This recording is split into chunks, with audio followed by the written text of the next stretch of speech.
ಇವಾಗ ಪುಟ್ಟ ಹೆಜ್ಜೆ ಹಿಡ್ಕೊಂಡು ಪುಟ್ಟ ಮಕ್ಳೆಲ್ಲ ಬರ್ತಾ ಇದಾರೆ. ಕೃಷ್ಣನ ಇಷ್ಟಿನ ಪ್ರತಿಯೊಂದು ಇಂಚು ಬಿಡ್ದಂಗೆ ತಿಳ್ಕೊಳ್ಳೋಣ.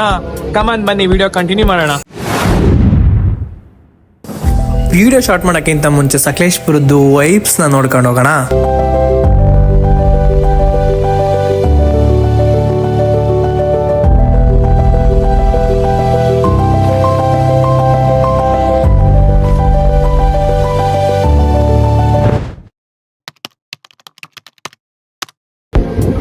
ಹಲೋ ಹಾಯ್ ಸ್ನೇಹಿತರೆ, ಹೇಗಿದ್ರೆ ಎಲ್ಲರೂ ಚೆನ್ನಾಗಿದೆ ಅನ್ಕೋತೀನಿ. ನಾನು ಸಖತ್ತಾಗಿದ್ದೀನಿ. ಇವತ್ತೇನಪ್ಪ ವಿಷಯ ಅಂದ್ರೆ ಶ್ರೀಕೃಷ್ಣನ ಜನ್ಮದಿನವಾದ ಶ್ರೀಕೃಷ್ಣ ಜನ್ಮಾಷ್ಟಮಿ ದಿನಕ್ಕೆ ನಾವು ಪುರಸಭೆಗೆ ಬಂದಿದ್ದೀವಿ.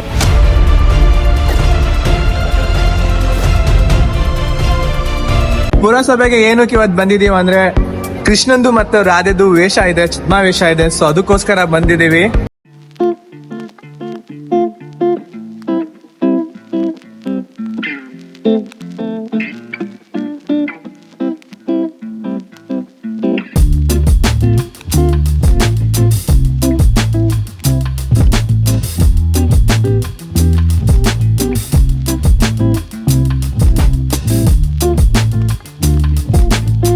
ಕೃಷ್ಣನ ಇಷ್ಟಿನ ಪ್ರತಿಯೊಂದು ಇಂಚು ಬಿಡ್ದಂಗೆ ತಿಳ್ಕೊಳ್ಳೋಣ.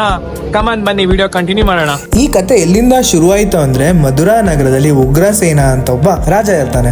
ಅವನಿಗೆ ಇಬ್ರು ಮಕ್ಳು ಇರ್ತಾರೆ. ಅವರು ಅಣ್ಣ ತಂಗಿ ಕಂಸ ಮತ್ತೆ ಇನ್ನೊಬ್ಳು ದೇವಕಿ. ಕಂಸ ತನ್ನ ತಂಗಿನ ಮುದ್ದಾಗಿ ನೋಡ್ಕೋತಾ ಇರ್ತಾನೆ. ಅಂಡ್ ಆಮೇಲೆ ಕೊನೆಗೆ ಅವಳನ್ನ ತುಂಬಾ ಆಡಂಬರದಿಂದ ವಸುದೇವ ಅನ್ನೋ ರಾಜನ್ಗೆ ಮದ್ವೆ ಮಾಡ್ಕೊಡ್ತಾನೆ. ಮದ್ವೆ ಮುಗಿದ ನಂತರ ಗಂಡಿನ ಮನೆಗೆ ತನ್ನ ತಂಗಿನ ಬಿಟ್ಕೊಡ್ಬೇಕು ಅಂತ ಹೇಳ್ಬಿಟ್ಟು ತನ್ನ ರಥದಲ್ಲೇ ಕರ್ಕೊಂಡು ಹೋಗ್ತಾ ಇರ್ಬೇಕಾದ್ರೆ ಇದ್ದಕ್ಕಿದ್ದಂತೆ ಆಕಾಶದಿಂದ ಒಂದು ಶಾರೀರವಾಣಿ ಕೇಳುತ್ತೆ. ಅದೇನಂತ ಹೇಳಿದ್ರೆ, ಏನು ಕಂಸ, ನಿನ್ನ ಸಾವನ್ನು ನೀನೇ ಕಳಿಸ್ಕೊಡ್ತಿದ್ಯಾ, ನಿನ್ನ ತಂಗಿಗೆ ಹುಟ್ಟುವ 8ನೇ ಮಗು ನಿನ್ನ ಹತ್ಯೆ ಮಾಡುತ್ತೆ ಅಂತ ಹೇಳುತ್ತೆ. ಈ ಶಾರೀರವಾಣಿನ ಕಂಸ ಕೇಳಿದ ತಕ್ಷಣ ಫುಲ್ಲು ಕ್ರೋಧಕ್ಕೊಳಗಾಗ್ತಾನೆ. ಅಂಡ್ ತನ್ನ ತಂಗಿನ ಶಿರ ಹಿಡಿದು ಆಚೆ ಗೆಳ್ಕೊತಾನೆ. ನಿನ್ನ ಇಷ್ಟು ಪ್ರೀತಿಯಿಂದ ಸಾಕಿದ್ದೆ ನಾನು ಇಷ್ಟು ಪ್ರೀತಿಯಿಂದ ನೋಡ್ಕೊತಿದ್ದೆ ನಾನು, ನನ್ನ ಸಾಯಿಸಕ್ಕೋಸ್ಕರ ಮಗುಗೆ ಜನ್ಮ ನೀನೇ ಕೊಡ್ತಿದ್ಯಾ ಅಂತ ಹೇಳ್ಬಿಟ್ಟು ಅವಳನ್ನ ಶಿರಚ್ಛೇದನ ಮಾಡ್ಬೇಕು ಅಂತ ಕತ್ತಿನ ಎತ್ತದಾಗ ವಸುದೇವ ಕಂಸನ ಕಾಲಿಗೆ ಬಿದ್ದು, ದಯವಿಟ್ಟು ನಿಲ್ಲಿಸಿ, ದಯಮಾಡಿ ನಿಲ್ಲಿಸಿ, ನಿಮ್ಮ ತಂಗಿ ಏನು ತಪ್ಪು ಮಾಡಿದ್ದಾಳೆ, ಅವಳದ್ದೇನು ತಪ್ಪು ಇಲ್ಲವಲ್ಲ, ಬೇಕಾದ್ರೆ ನಾವು ನಿಮ್ಮ ಜೊತೆಗೆ ಇರುತ್ತೇವೆ, ಅವಳ ಮಗುವನ್ನು ನಿಮಗೆ ತಂದು ಕೊಡುತ್ತೇವೆ, ಏನು ಬೇಕಾದರೂ ಮಾಡಿಕೊಳ್ಳಬಹುದು ಎಂದು ಕೇಳಿಕೊಂಡು ಮಾತನ್ನು ಕೊಡುತ್ತಾನೆ. ನಂತರ ಮೂವರು ಹಿಂತಿರುಗುತ್ತಾರೆ. ನಂತರ ಮೂವರು ಅರಮನೆಗೆ ಹಿಂತಿರುಗಿದರು. ತನ್ನ ತಂಗಿ ಮತ್ತು ಭಾವ ಎಂದು ನೋಡದೆ ಅವರನ್ನು ಸೆರೆಮನೆಯಲ್ಲೇ ಇಡುತ್ತಾನೆ. ಸ್ವಲ್ಪ ದಿನ ಕಳೆದ ಮೇಲೆ ದೇವಕಿ ಒಂದು ಮಗುವಿಗೆ ಜನ್ಮನ ನೀಡ್ತಾಳೆ. ಈ ವಿಷಯವನ್ನು ಕೇಳಿದ ಕಂಸ ಕೂಡನೆ ಸೆರೆಮನೆಗೆ ಬಂದು ಆ ಮಗುವನ್ನು ಕೊಂದಾಕುತ್ತಾನೆ. ಹೀಗೆ ಮುಂದುವರಿಯುತ್ತದೆ. ತನ್ನ ತಂಗಿ ಮಕ್ಕಳು ಎನ್ನದೆ 1, 2, 3, 4, 5, 6 ಮಕ್ಕಳನ್ನು ಕೂಡ ಕೊಂದು ಬಿಡುತ್ತಾನೆ. ದೇವಕಿ 7ನೇ ಬಾರಿ ಗರ್ಭವತಿ ಆದ್ಲು. ವಿಷ್ಣುವಿಗೆ ಯೋಗಮಾಯೆ ಎಂಬ ಒಂದು ಶಕ್ತಿ ಇರುತ್ತೆ. ಆ ಶಕ್ತಿಯನ್ನು ಬಳಸಿ ದೇವಕಿ ಗರ್ಭದಲ್ಲಿರುವ ಪಿಂಡವನ್ನು ತೆಗೆದು ರೋಹಿಣಿ ಎಂಬ ಸ್ತ್ರೀ ಗರ್ಭಕ್ಕೆ ಇರಿಸುತ್ತಾನೆ. ಆ ಮಗುವೆ ಬಲರಾಮ. ಬಲರಾಮ ಆದಿಶೇಷನ ಅವತಾರ. ಇಲ್ಲಿ ದೇವಕಿಯ 7ನೇ ಮಗು ಅತೀವ ರಕ್ತಸ್ರಾವದಿಂದ ಸತ್ತೋಯ್ತು ಅನ್ನೋ ಸುದ್ದಿ ಕಂಸಂಗೆ ಮುಟ್ಟುತ್ತೆ. ತದನಂತರ ಹೀಗೇನೆ 8ನೇ ಬಾರಿ ಗರ್ಭವತಿ ಆದ್ಲು. ತನ್ನ ತಂಗಿ ಗರ್ಭವತಿ ಆಗಿರುವ ವಿಷಯವನ್ನು ಕೇಳಿ ಕಂಸ ಅವರಿರುವಂತಹ ಕಾರಾಗೃಹದೆಲ್ಲ ಸುತ್ತೆಲ್ಲ ಸೈನಿಕರನ್ನು ನಿಲ್ಲಿಸುತ್ತಾನೆ. ಅವರು ಎಲ್ಲಿ ನಿದ್ರೆಗೆ ಜಾರಿದರೂ ಮಗುವ ಅಳುವಿನ ಸದ್ದು ಕೇಳಿ ಕಿರಿಚಬಹುದೆಂದು ಕತ್ತೆಯನ್ನು ಕೂಡ ಬಾಗಿಲಿಗೆ ಕಟ್ಟುತ್ತಾನೆ. ಇಷ್ಟನ್ನೆಲ್ಲ ನೋಡಿದ ದೇವಕಿಗೆ ಅನ್ಸುತ್ತೆ, ಈ ನನ್ನ ಮಗು ಈ ದುಷ್ಟರ ಕೈಲಿ ಸತ್ತು ಹೋಗಿಂತ ನನ್ನ ಹೊಟ್ಟೆ ಒಳಗಡೆನೆ ಸತ್ತೋದ್ರೆ ಒಳ್ಳೇದು ಅಂತ ಹೇಳ್ಬಿಟ್ಟು ಅವಳು ಕೈಯಿಂದ ಜೋರಾಗಿ ಹೊಟ್ಟೆಗೆ ಬಡಿದ್ಕೊಳ್ಳಕ್ಕೆ ಸ್ಟಾರ್ಟ್ ಮಾಡ್ತಾಳೆ. ಅದೇ ಟೈಮಲ್ಲಿ ಆ ಫುಲ್ ಕಾರಾಗೃಹದಲ್ಲೆಲ್ಲ ಒಂಥರ ಬೆಳಕು ಬಂದಂಗೆ ಆಗ್ಬಿಡುತ್ತೆ. ಸೊ ಅವಾಗ ವಿಷ್ಣು ದೇವರು ಪ್ರತ್ಯಕ್ಷ ಆಗ್ತಾರೆ. ದೇವಕಿ, ನಾನು ನಿನ್ನ ಹೊಟ್ಟೆಯಲ್ಲಿ 8ನೇ ಮಗುವಾಗಿ ಜನಿಸ್ತಾ ಇದ್ದೀನಿ ಅಂತ ಹೇಳ್ತಾಳೆ. ಅದಕ್ಕೆ ನಿನ್ಗೆ ಒಪ್ಪಿಗೆ ಇದೆಯಾ ಅಂತ ಕೇಳಿದಾಗ ದೇವಕಿ ಹ್ಞೂ ಸ್ವಾಮಿ ಒಪ್ಪಿಗೆ ಇದೆ ಅಂತ ಹೇಳ್ತಾಳೆ. ದೇವಕಿಯ ಖುಷಿಗೆ ಮಿತಿಯೇ ಇರ್ಲಿಲ್ಲ. ಶ್ರೀ ಮಹಾವಿಷ್ಣು ನನ್ನ ಹೊಟ್ಟೆಯಲ್ಲಿ ಮಗುವಾಗಿ ಜನಿಸ್ತಾ ಇದ್ದಾರ ಅಂತ ಹೇಳ್ಬಿಟ್ಟು ತುಂಬಾ ಖುಷಿ ಆಗ್ತಾಳೆ. ಸೊ ನನ್ ಮಗುನ ಯಾರು ಏನು ಕೂಡ ಮಾಡಕ್ಕಾಗಲ್ಲ, ನನ್ ಮಗುನ ನಾನು ಕಾಪಾಡ್ಕೋತೀನಿ ಅಂತ ಫುಲ್ ಶಪಥಗೈತಾಳೆ. 9 ತಿಂಗಳು ತುಂಬುತ್ತೆ. ಆ ದಿನ ಅಷ್ಟಮಿ, ರೋಹಿಣಿ ನಕ್ಷತ್ರ, ಮಧ್ಯರಾತ್ರಿ ದೇವಕಿಗೆ ಹೆರಿಗೆ ನೋವು ಸ್ಟಾರ್ಟ್ ಆಗುತ್ತೆ. ದೇವಕಿಗೆ ಹೆರಿಗೆ ನೋವು ಸ್ಟಾರ್ಟ್ ಆದ ತಕ್ಷಣ ದೇವಕಿಗೆ ಗೊತ್ತಾಗುತ್ತೆ. ಅಂಡ್ ಅವಳು ಕಿರ್ಚಾಡಿದ್ರೆ, ಸೌಂಡ್ ಮಾಡಿದ್ರೆ ಎಲ್ಲರಿಗೂ ಎಚ್ಚರ ಆಗುತ್ತೆ ಅಂತ ಗೊತ್ತಾಗುತ್ತೆ. ಸೊ ಅದಕ್ಕೋಸ್ಕರ ಅವಳು ಆ ನೋವನ್ನೆಲ್ಲ ಹಂಗೆ ನುಂಗ್ಕೊಂಡು ಹೆರಿಗೆಗೆ ಸಿದ್ಧವಾಗ್ತಾಳೆ. ನಂತರ ಕೃಷ್ಣನ ಜನನವಾಗುತ್ತೆ.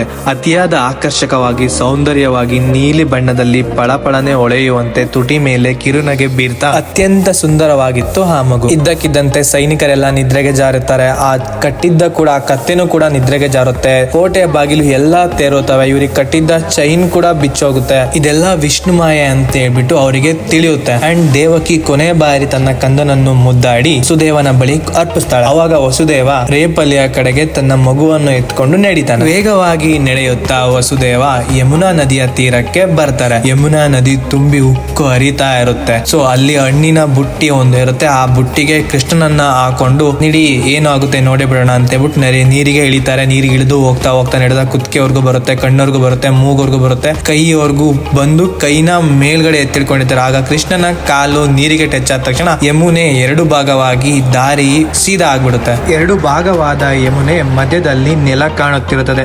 ಆ ದಾರಿಯಲ್ಲಿ ವಸುದೇವ ನಡೆದುಕೊಂಡು ಹೋಗುತ್ತಿರುತ್ತಾರೆ. ಆಚೆ ಈಚೆ ಅಕ್ಕಪಕ್ಕ ಎಲ್ಲ ತುಂಬಾ ಧಾರಾಕಾರವಾಗಿ ಮಳೆ ಸುರಿಯುತ್ತಿರುತ್ತದೆ. ಸಡನ್ ಆಗಿ ಇದ್ದಕ್ಕಿದ್ದಂತೆ ಇವರ ಮೇಲೆ ಮಳೆ ಬೀಳೋದು ನಿಂತು ಹೋಗುತ್ತೆ. ಏನಿದು ಮಳೆ ನನ್ ಮೇಲೆ ಮಾತ್ರ ಬೀಳ್ತಿಲ್ಲ, ಅಕ್ಕಪಕ್ಕ ಅಷ್ಟೊಂದು ಮಳೆ ಬರ್ತಿದ್ಯಲ್ಲ ಅಂತ ಹೇಳ್ಬಿಟ್ಟು ಹಿಂದೆ ತಿರುಗಿ ನೋಡಿದ್ರೆ ಸಾಕ್ಷಾತ್ ಆದಿಶೇಷ ಕೃಷ್ಣ ಮಳೆಯಲ್ಲಿ ನೆನಿಬಾರ್ದು ಅಂತ ಹೇಳ್ಬಿಟ್ಟು ತನ್ನ ಎಲ್ಲಾ ಹೆಡೆನ ಬಿಚ್ಚಿ ಛತ್ರಿ ರೂಪದಲ್ಲಿ ಹಿಂದೆ ಬರ್ತಾ ಇರುತ್ತೆ. ರೇಪಲ್ಲಿಯ ಕಡೆಗೆ ಬಂದಂತಹ ವಸುದೇವ ಯಶೋದೆಯ ಮನೆ ಬಳಿ ಬಂದಿರುತ್ತಾನೆ. ಅವಳಿಗೆ ಹೆಣ್ಣು ಮಗು ಆಗಿರುತ್ತದೆ. ಹಾಗೆ ಯಶೋದೆಗೆ ಮೂರ್ಛೆ ಹೋಗಿರುತ್ತಾಳೆ. ಅವಳಿಗೆ ಪ್ರಜ್ಞೆ ಇರುವುದಿಲ್ಲ. ಆ ಹೆಣ್ಣು ಮಗುವನ್ನು ತೆಗೆದುಕೊಂಡು ಕೃಷ್ಣನನ್ನು ಅವನ ಪಕ್ಕದಲ್ಲಿ ಇಟ್ಟು ನಂತರ ಕಾರಾಗೃಹಕ್ಕೆ ತೆರಳುತ್ತಾನೆ. ಅವನು ಕಾರಾಗೃಹಕ್ಕೆ ಬಂದ ತಕ್ಷಣನೇ ಎಲ್ಲಾ ಬಾಗಿಲು ಕೂಡ ಮುಚ್ಕೊಳ್ಳುತ್ತೆ. ನಂತರ ಕಂಸನಿಗೆ ಹೆಣ್ಣು ಮಗು ಆಗಿದೆ, ಈ ಮಗು ಏನು ಮಾಡುತ್ತದೆ, ನಿನಗೆ ಬಿಟ್ಟು ಬಿಡು ಅಂತ ಕೇಳ್ಕೊಡ್ತಾನೆ. ನಂತರ ಆ ಮಗುನ ಹಿಡಿದು ನೆಲಕ್ಕೆ ಬಡಿಬೇಕು ಅನ್ನೋ ಟೈಮಲ್ಲಿ ಮಗು ಮೇಲೆ ಹಾರಿ ನಿನ್ನನ್ನು ವಧೆ ಮಾಡುವವನು ಜೀವಿತವಾಗಿದ್ದಾನೆ ಕಂಸ ಅಂತ ಹೇಳಿ ನಗುತ್ತಾ ಮೇಲೆ ಹೋಗುತ್ತೆ. ಇಷ್ಟು ಕೃಷ್ಣನ ಹುಟ್ಟುವಿನಲ್ಲಿ ಅವನ ಹಿಂದೆ ಇರುವಂತಹ ಇತಿಹಾಸ. ಈ ದಿನವನ್ನೇ ನಾವು ಕೃಷ್ಣ ಜನ್ಮಾಷ್ಟಮಿ ಅಂತ ಆಚರಿಸ್ತೇವೆ. So beautiful, so elegant, just looking like a wow. ಬಂದವರ ಎಲ್ಲರ ಹೆಸರನ್ನ ನೋಂದಾಯಿಸೋ ಕೆಲಸ ಆಗ್ತಾ ಇದೆ ಅಂಡ್ ಎಲ್ಲರದನ್ನು ರಿಜಿಸ್ಟರ್ ಮಾಡ್ಕೊಳ್ತಾ ಇದ್ದಾರೆ. ಮುದ್ದಾಗಿ ವೇಷಗಳನ್ನ ಹಾಕೊಂಡು ಅಂಡ್ ಸಖತ್ತಾಗಿರೋ ವೇಷಗಳೆಲ್ಲ ಹಾಕೊಂಡು ಇವಾಗ ಪುಟ್ಟ ಹೆಜ್ಜೆ ಹಿಡ್ಕೊಂಡು ಪುಟ್ಟ ಮಕ್ಳು ಎಲ್ಲ ಬರ್ತಾ ಇದಾರೆ. ಎಲ್ಲರನ್ನು ಒಂದ್ ಕಡೆಯಿಂದ ನಿಮಗೆ ತೋರಿಸ್ತೀನಿ ಇವಾಗ.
ನೋಡುದಲ್ವಾ, ಇದೇ ತರ ಇನ್ನೂ ಒಂದು ಒಳ್ಳೆದ ವಿಡಿಯೋದಲ್ಲಿ ಬರ್ತೀನಿ. ಅಲ್ಲಿವರೆಗೂ ಕಾಯ್ತಾ ಇರಿ. Take care, bye bye, see you.